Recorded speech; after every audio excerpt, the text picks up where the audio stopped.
Hello and welcome back to the Reapers. So we're in our lovely but challenging Mig-21, and today Star's going to teach us to use the air-to-air radar and air-to-air locking to air-to-air targets and firing the air-to-air missiles, the R3s essentially, okay?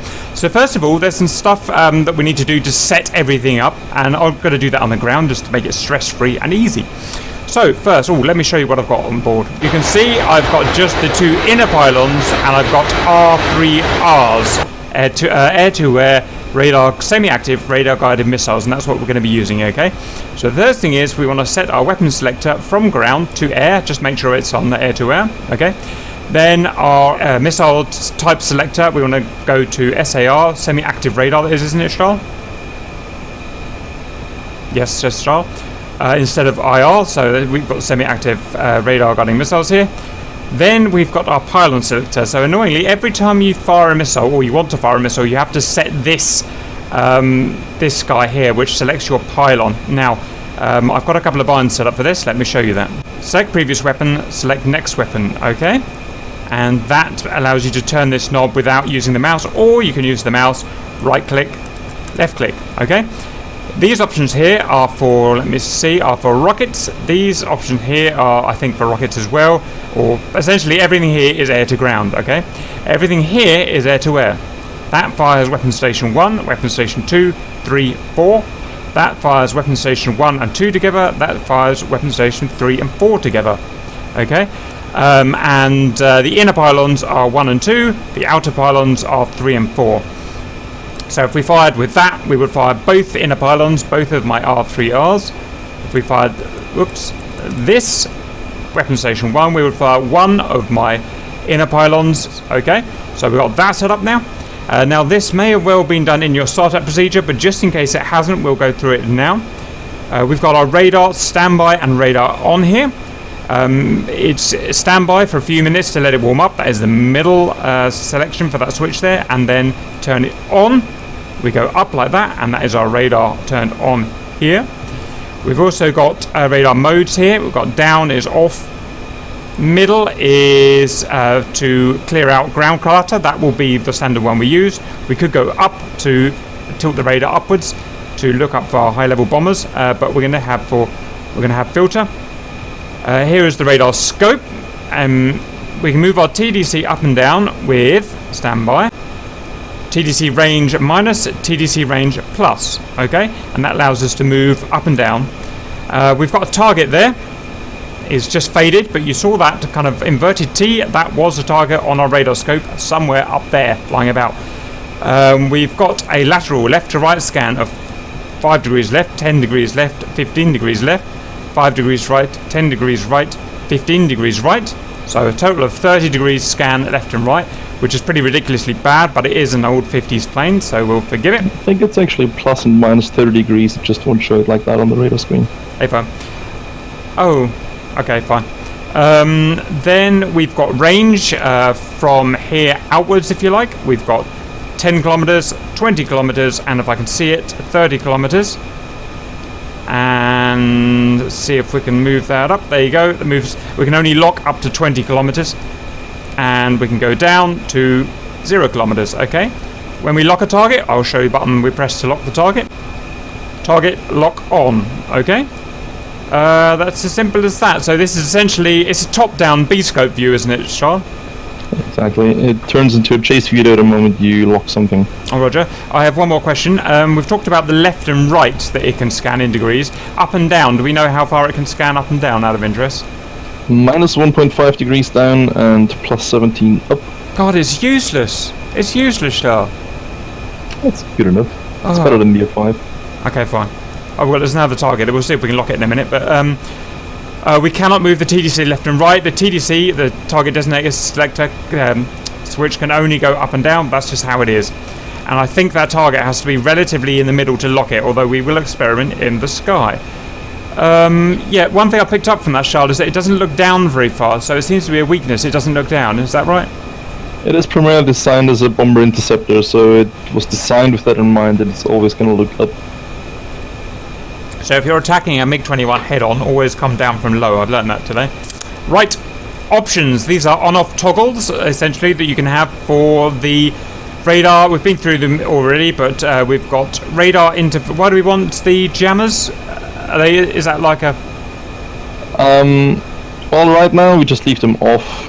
They're filter modes for continuous, intermittent and passive jamming. The last one in the top row is for weather effects, so clouds and such will actually cut up your radar as well. Roger. In the bottom left you have an IFF button, so that's going to be useful occasionally if you lock something up that you don't know. The next one is for low speed targets such as helicopters or aircraft that you're closing in from behind very slowly. The third is a self-test button, and the last in the bottom right is just to reset your radar modes. Roger, so if I've got something on like this weather mode, I can reset it like that. Okay, and we're going to have the radar weather mode on because it's just something useful to have as a default. Right, anything else that you can think of, Star, before we get airborne and shoot some baddies?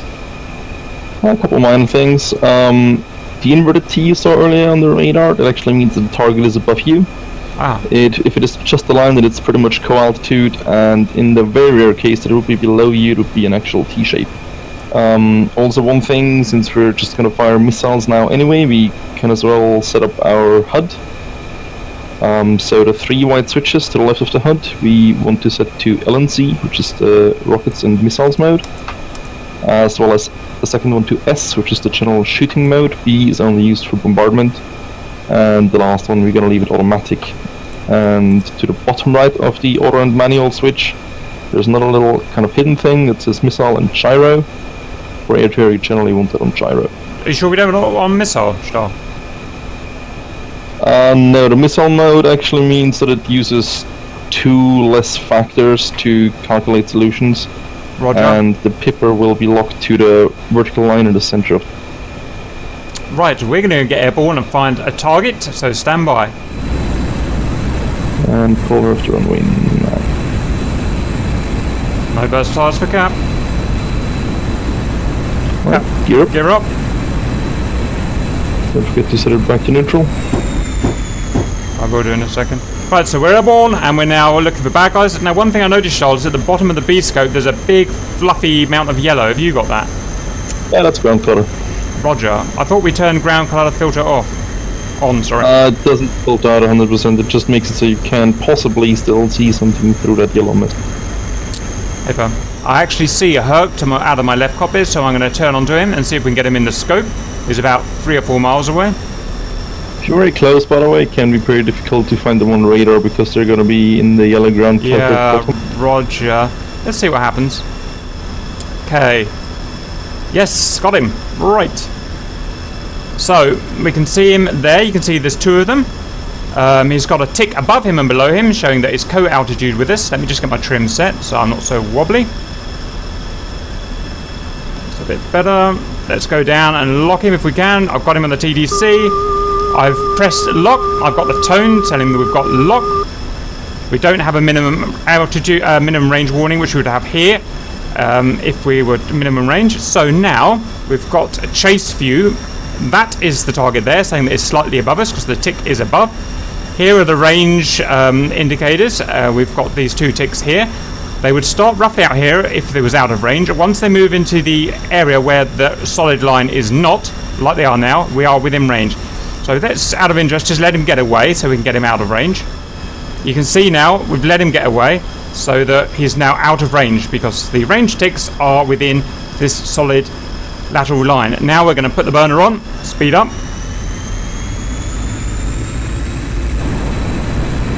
This would be a great time to do an IFF check, shall I just click the IFF button? Whoops, going to the left here.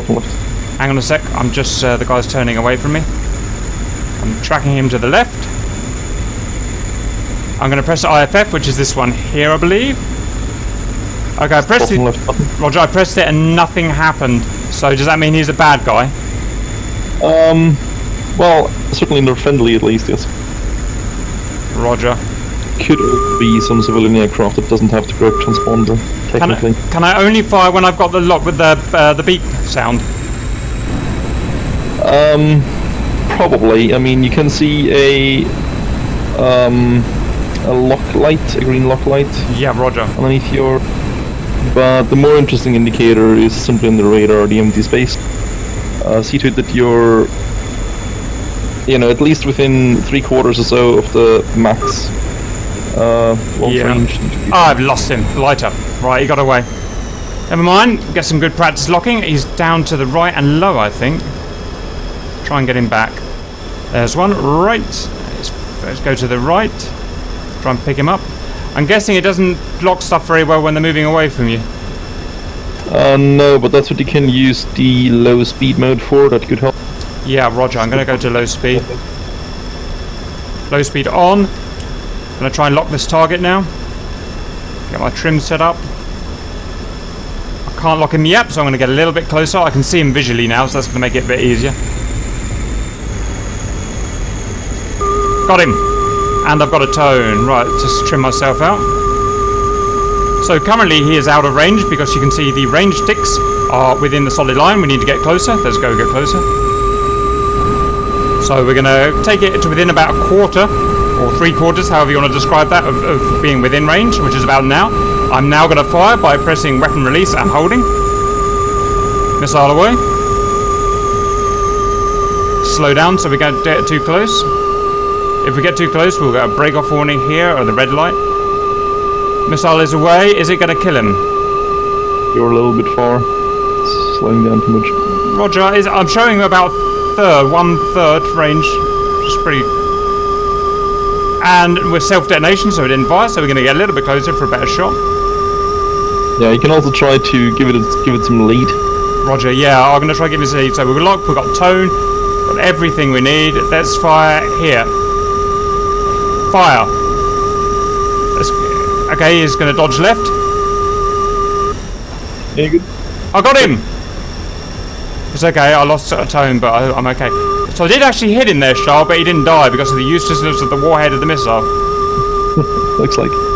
Right, so that's that. Now, is this a good chance to try radar guns, Charles? Absolutely. Right, so you might as well talk me through it as we go, what to do. So set gun sight to gun? Yes, and everything else stays the same. Roger.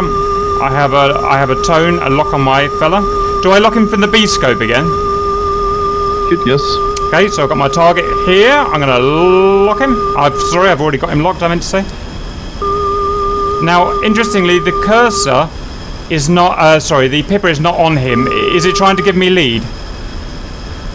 You need to get the pipper on him once you close him up. Yeah, understood. Only other thing is... I'll charge my gun. Like so. Do I just go and blast him now? Yeah, possibly worth mentioning. You remember the range scales underneath the HUD? The second one from the top is your air-to-air guns range. How do I use it? Well, you should see, as soon as you're below 2 kilometers, you should see a needle moving in from Oh, joy, yeah. Okay, I've still got a lock. My B-scope is still locked, as you can see. We're still in chase cam mode, if you like. I'm just going to speed up and catch him up. What are the three red dots above the gun selector at the top left of the HUD? That's your launch authority light. It says LNCH, right? So yeah, so it means I can, that one there. It means I can fire the gun, yeah? Yes. Right, so I'm just going to put the pipper on him. I've got my radar lock and cap guns. Actually, one more thing. Usually just set in advance. Roger. Directly to the right of the shooting and bombardment switch. Yes. You see this little turning. There are 2 scales. One is for A guns, and the red one on the right is for air to ground. So if you know the wingspan of your target, then you can set that using the left scale. Roger. So do we know the wingspan in meters of a Herc? God knows, pretty... Can I look it up in a second? 20? You want me to Google? What does it actually change for us, though? What does the wingspan change for us? Just the calculation of... I mean, it's mostly useful when you're not using the radar for ranging. Roger. Okay, I'm going to go and get a lock on someone else and have another pop with my guns. Stand by. Okay, folks, I've seen another Herc. Let's go and do another gun skill just to double check it's all working. So... I can't get a lock on this guy. Something's bugged. You see, I can't see him in my B. Oh, there he is down there. Scratch it. I see him. He's right at the bottom down there. That's why I couldn't see him. So let me put the TDC down. Try and get him. I'm a little close at the moment, so stand by. Got him. So those two outer markers are the range, and he says that we're within range. Also, we've got our 3 lights on there saying we've got launch authority. So let's just go a little bit closer.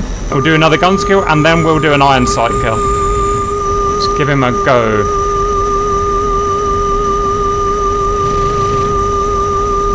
It's not leading very well. I'm going to have to aim above him.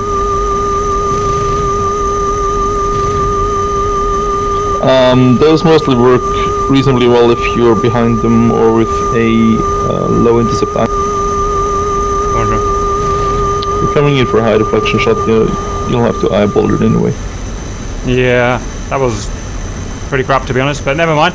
That is using the radar sight. Radar gun sight. Next, I'm going to use the, without the radar, I'm going to use just the iron gyro sight, so I'm going to turn my radar off. I'm going to go and find another baddie, stand by. So this is gyro only, so we've got our gun sight set to gyro, as you can see there. That little tick there that's down there. Set to gun, and we're going to do an old-fashioned gyro kill. Without any radar. There's still a couple of things you can set up before you do that to make things easier. Roger. So I looked up the wingspan for a C-130. I think the version we have, you should have about 30 meters wingspan. Roger. And as soon as you're gonna close into the target, you're just gonna use the TDC range adjustment after you turn the radar off. Yep. That should change the size of your pipper. Yep.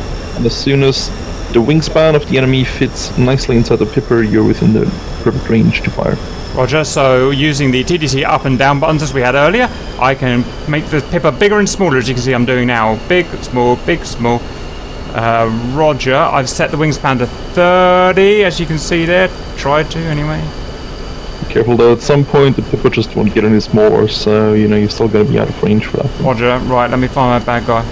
There he is. Hello, sir. Oh, I see, so I've got to make it the same size that he is. Yes, if you're coming from behind or at a low deflection angle. So that's about the same size that he is. Oh, just right off his bow, rolls right off his bow. How much ammo do you have in this thing, by the way? Not much. You have enough for about 4 seconds of firing. God, right, I better not waste any. Stop evading. He's evading me a proper 45-degree turn. Oh, wouldn't you be? No, I would let myself die. That's very honorable. Thank you.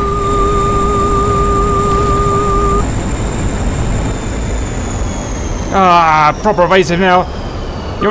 Oh, he's a little monkey. Well, he's beating me in the dogfight. So one thing to mention, when you're doing high G maneuvers, you're probably not going to be able to use your pipper because it might actually just go off the gun sight. Yeah, I thought that might be so. So at that point you can just use your fixed nut. It disappeared in a massive thing on my screen. I can see behind. That's annoying. Okay. Oh, there he is. Right, let's do this again. Hi, Yo-Yo Super Cap.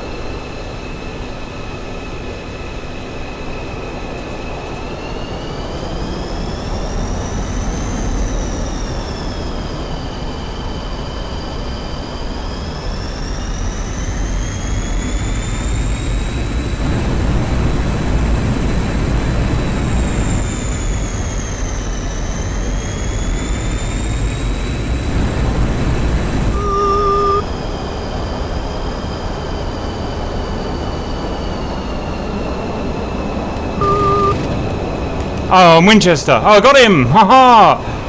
Right, not the prettiest, but that was technically a gyro sight kill.